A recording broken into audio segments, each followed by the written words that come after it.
ఆనాడు అసెంబ్లీ ఎన్నికల సమయంలో తాత ముత్తాతల ఆస్తి లాంటి ఇసుకను దోచుకుపోతున్నారని మాట్లాడిన అప్పటి కాంగ్రెస్ అభ్యర్థి ప్రస్తుత మంత్రి ఈనాడు ఇసుకను ఎవరు దోచుకుపోతున్నారో ప్రజలకు జవాబు చెప్పాలని మాజీ ఎమ్మెల్యే పెద్దపల్లి జిల్లా పరిషత్ చైర్మన్ పుట్ట మధుకర్ డిమాండ్ చేశారు. ఇసుక లారీలతో ఛిద్రమైన మంతని పెద్దపల్లి ప్రధాన రహదారిని పుట్టమద్దు పరిశీలించారు. ఈ సందర్భంగా మీడియాతో మాట్లాడుతూ అసెంబ్లీ ఎన్నికల ప్రచారంలో అనేక అబద్ధాలు చెప్పిన మంత్రి ఈనాడు ఇసుక అక్రమ తరలింపుపై ఎందుకు స్పందించట్లేదన్నారు. ఇసుక లారీలు క్వారీల ద్వారా 30 తారీఖున కోట్లు వస్తాయని ప్రచారం చేసిన మంత్రి ఎన్నికల్లో 100 కోట్లు ఎట్లా ఖర్చు చేశాడని, అంత పెద్ద డబ్బు ఎక్కడి నుంచి వచ్చాయని ప్రశ్నించారు. అధికారంలో ఉన్నప్పుడు ఒక రకంగా, అధికారంలో లేనప్పుడు మరొక రకంగా మాట్లాడడం సిగ్గుచేటని ఆయన అన్నారు.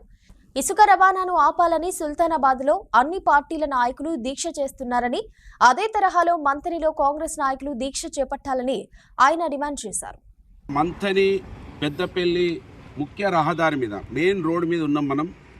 10 సంవత్సరాలు ఒక్క టన్ను కూడా ఎక్కువ లేకుండా డబ్బంతా కూడా ప్రభుత్వ ఖజానాకే జమ చేసి ఇసుక నీళ్ళ కింద వృధా పోవద్దని కేసీఆర్ గారి ప్రభుత్వం ఆ ఇసుకను తీసి ఇటు ప్రజల అవసరాల కోసం వినియోగించి ఇటు ప్రభుత్వ ఖజానాకు జమ చేస్తే ఇవాళ 4 నెలలు గడవక ముందే ఇసుక ఓవర్లోడ్లు పోతూ ఉన్నాయి. రోడ్డు మొత్తం పగిలిపోతూ ఉన్నది. 100 టన్నులు పోయినా కూడా ఏమి కానటువంటి రోడ్డు, నేషనల్ హైవే కన్నా గొప్పగా ఈ రోడ్డును వేపించినాం మేము.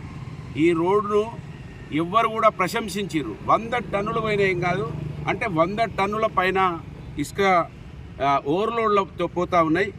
ఇసుక దొంగలారీలు ప్రతిరోజు ఒక్కటో రెండో దొరుకుతున్నాయి, కానీ 100 లారీలు దొంగ అయిపోతున్నాయి. దొరికేటి ఒకటో రెండో ఇసుక కుప్పలు డంప్ చేస్తూ ఉన్నారు.